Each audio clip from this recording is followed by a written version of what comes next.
Gosta de estar bem informado? Apenas por tempo limitado temos uma oferta especial. Todos os conteúdos Observador com 52% de desconto. Ler as notícias que importam, ao minuto, artigos de opinião sem restrições ou acesso antecipado aos Podcast Plus e muitos mais benefícios. Tire a prova dos 9 e descubra as nossas ofertas. Flash Sale Observador. Mais benefícios, metade do preço. Assine agora em observador.pt por 1 ano com 52% de desconto.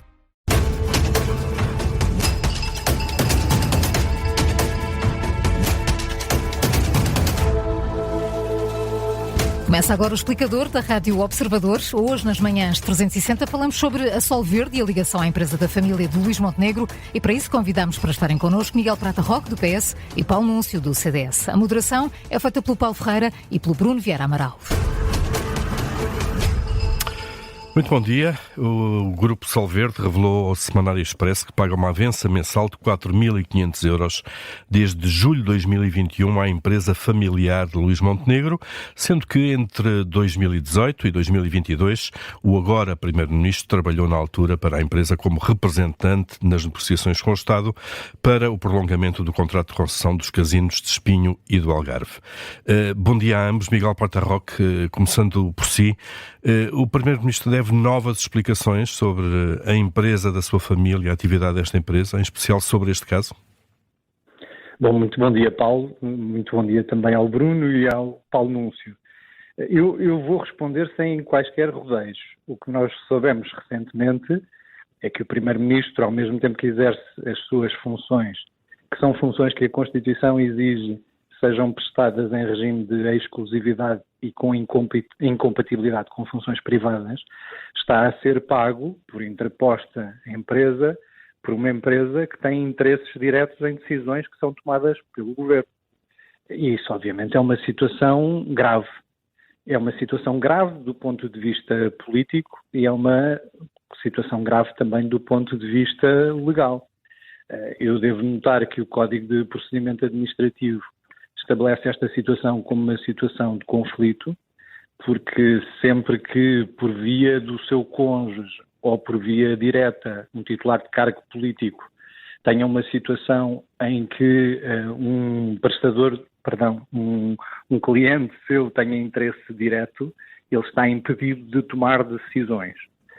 Por outro lado, quando um titular de um cargo político também receba pagamentos, ou seja, credor de uma empresa, também está nessa situação de conflito de interesses. Neste caso, pode haver suspeição ou escusa do próprio.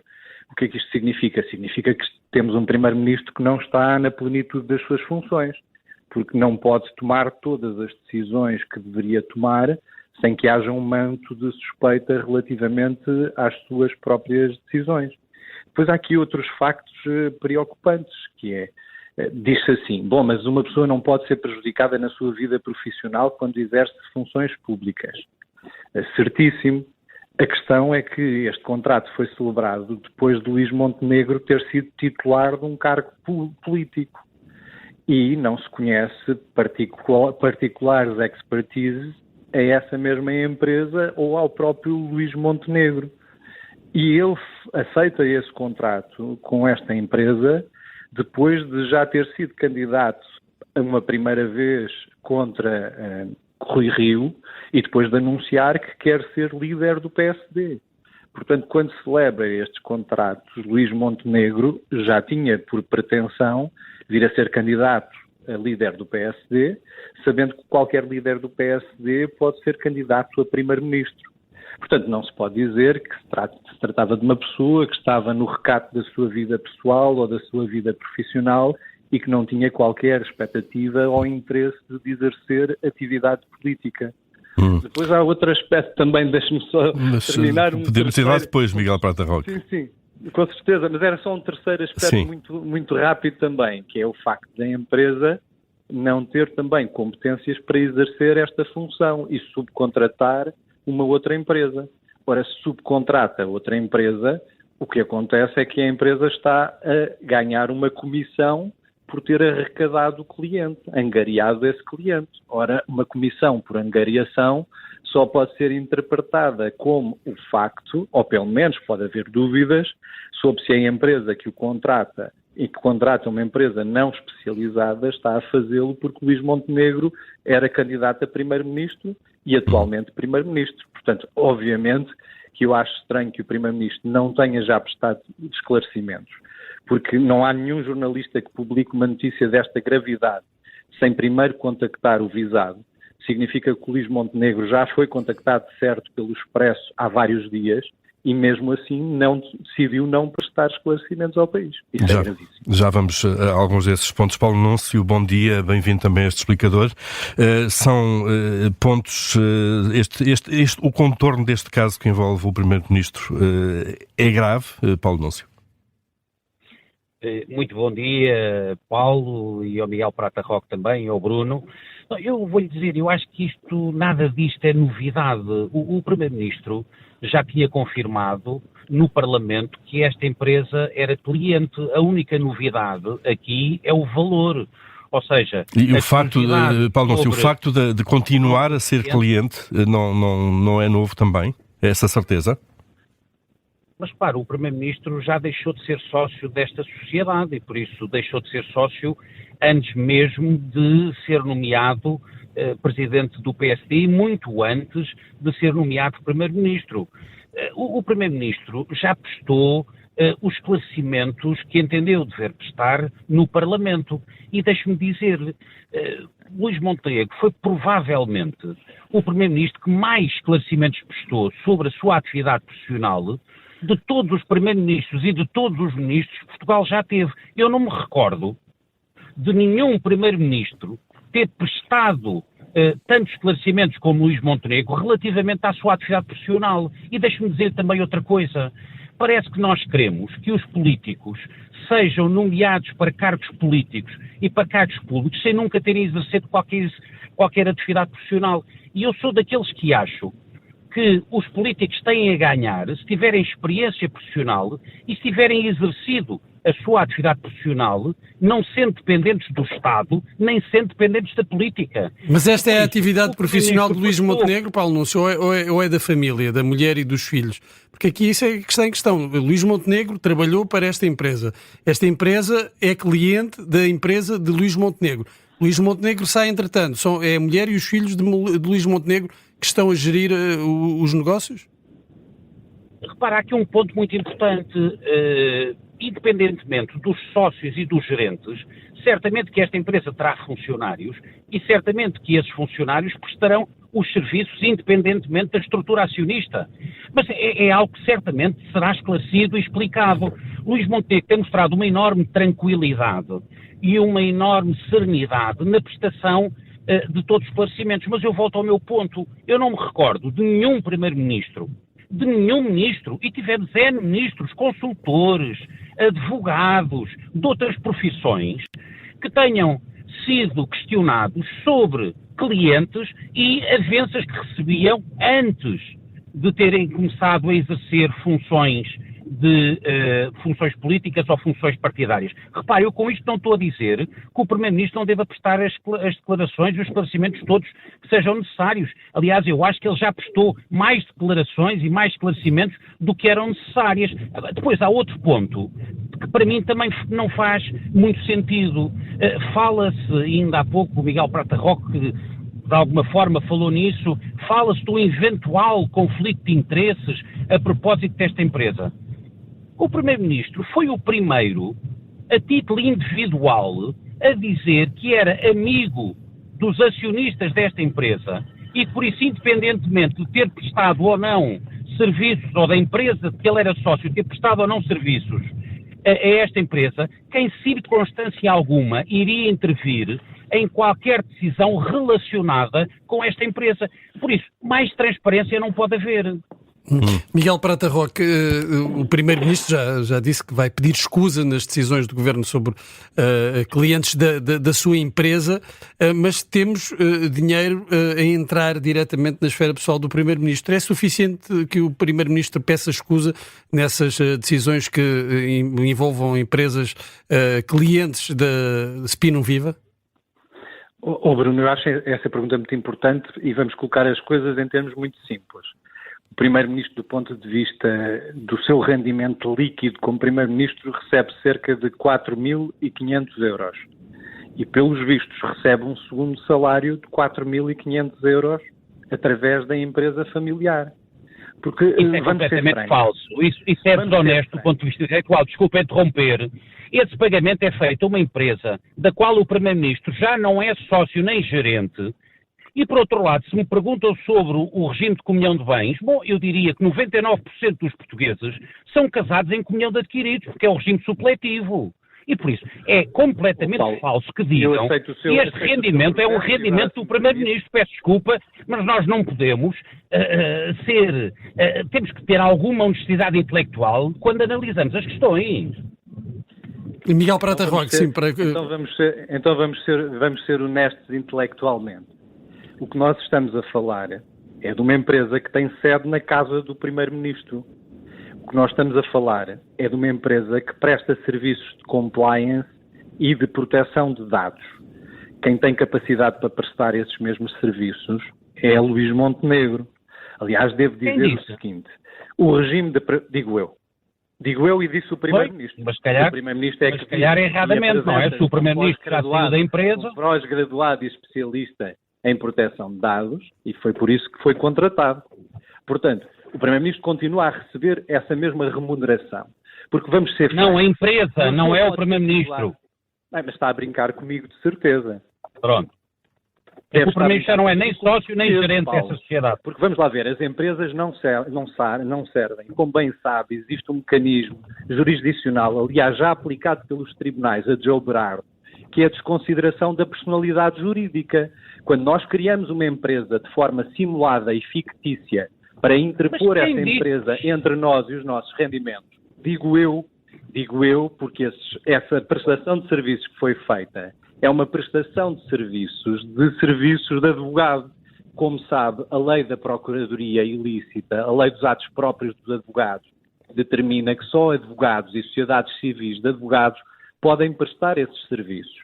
A lei só foi alterada em 2024. Mas isso é a ignorância da lei. Isso é a ignorância da lei. Essa lei sempre foi assim. Proteção de dados não tem rigorosamente nada a ver com a consultoria jurídica.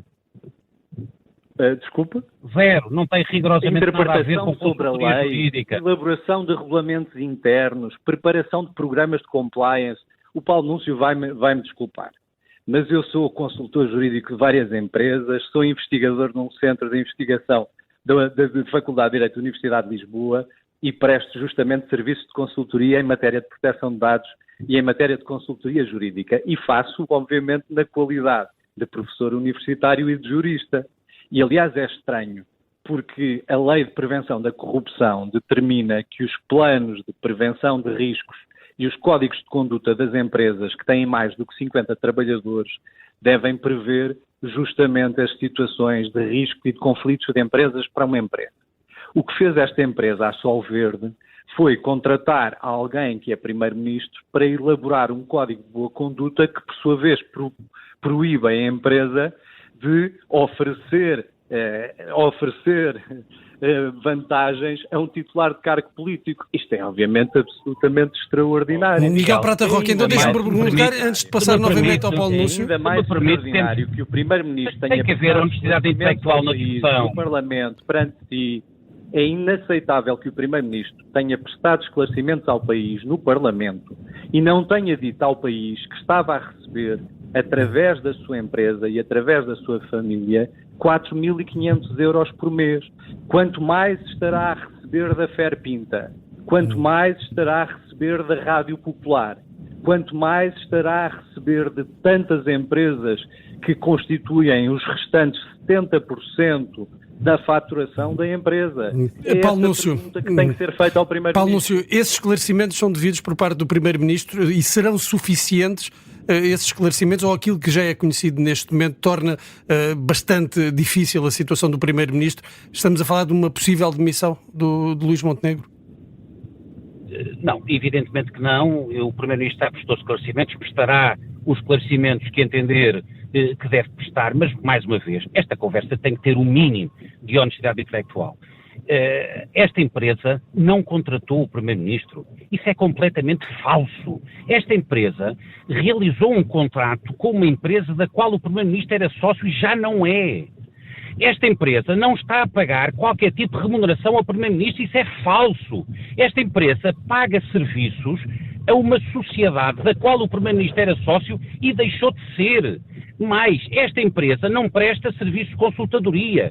O Miguel Prata Roque deveria saber e deveria ter a honestidade intelectual de dizer que a gestão de dados e a proteção de dados tem atividades que não têm rigorosamente nada a ver com a consultoria jurídica. Portanto, e por isso misturar os dois temas é de uma enorme desonestidade intelectual, Miguel Prata Roque. É de uma enorme desonestidade intelectual. Então, e por isso, eu percebo que haja partidos radicais, designadamente partidos radicais de esquerda, eu percebo que haja partidos e partidos radicais de esquerda que queiram efetivamente procurar confundir as coisas. Agora, o Miguel Prata Roque fazer este tipo de declarações e de afirmações sem qualquer fundamentação. Não, mas o Primeiro-Ministro tem mostrado uma enorme transparência. Tem prestado declarações como nenhum Primeiro-Ministro, alguma vez prestou. Quem está a mentir é quem diz que esta empresa contratou o Primeiro-Ministro sabendo perfeitamente que o Primeiro-Ministro deixou de ser sócio-gerente e que o Primeiro-Ministro deixou de ter qualquer tipo de atividade nesta empresa. Eu volto a repetir. O regime de comunhão de adquiridos é um regime que se aplica a 99% dos portugueses, porque é o regime supletivo. Se não houver convenção antenupcial antes do casamento, esse o regime que se aplica a toda a gente. O importante aqui é que o Primeiro-Ministro é o Primeiro-Ministro, a empresa é uma entidade distinta. E a prestação de serviços tem sido feita pela empresa, não tem rigorosamente nada a ver com o Primeiro-Ministro. Por isso, este tipo de atuardas que são atiradas para o ar nesta altura não ajudam minimamente a transparência. O Primeiro-Ministro tem mostrado uma enorme serenidade, uma enorme tranquilidade, seguramente que, se for caso disso, prestará todos os esclarecimentos. Agora, era só mais o que faltava que uma pessoa não pudesse ser Primeiro-Ministro porque teve uma atividade profissional anterior. Eu sou daqueles que acho que o país perde, a política perde, se os políticos tiverem sido apenas funcionários públicos, dependentes do Estado e sem seu exercício de uma atividade privada. Ficou claro já, Paulo Núncio. Fechar este explicador, Miguel Prata Roque, segundo a sua linha de argumentação, acha que Luís Montenegro tem condições para continuar Primeiro-Ministro? Acho que não tem nenhumas condições para continuar como Primeiro-Ministro. Deve demitir-se. Eu acho que o Presidente da República já devia ter atuado. Eu percebo que nós temos a visita de um chefe de Estado estrangeiro, que é muito importante do ponto de vista da nossa política externa, mas o Primeiro-Ministro, obviamente, tem que prestar esclarecimentos ao país, mas mais do que isso, o Presidente da República tem que exigir responsabilidade política. Principalmente por isto é que Luís Montenegro disse na sexta-feira passada que tinha prestado todos os esclarecimentos ao país e enquanto dizia que estava a fazer aquilo para proteger os filhos e para tratar das suas laranjeiras e oliveiras, na verdade estava justamente a receber pagamentos de empresas privadas na empresa que tem a sua casa. Miguel Prata Roque, redondamente falso. Miguel Prata Roque, só um último ponto. O PS deve pedir a saída do Primeiro-Ministro? Vamos lá ver, eu acho que o Partido Socialista tem que ter um discurso claro. O Partido Socialista cometeu muitos erros durante a sua governação, do ponto de vista da transparência, do ponto de vista da assunção de responsabilidades, mas elaborou um código de conduta que este governo manteve e o Primeiro-Ministro está também em violação do atual código de conduta do governo que aprovou para si próprio. Muito bem. Portanto, obviamente que há mecanismos na democracia para, obviamente, resolver estas situações. O país tem que ser chamado a pronunciar-se. Muito bem. Miguel Prata Roque, Paulo Núncio, obrigado a ambos por este debate vivo, que teve também o contraditório em relação à leitura dos factos. Obrigado a ambos. Bom dia, bom fim de semana. Muito obrigado. Muito obrigado. Bom dia.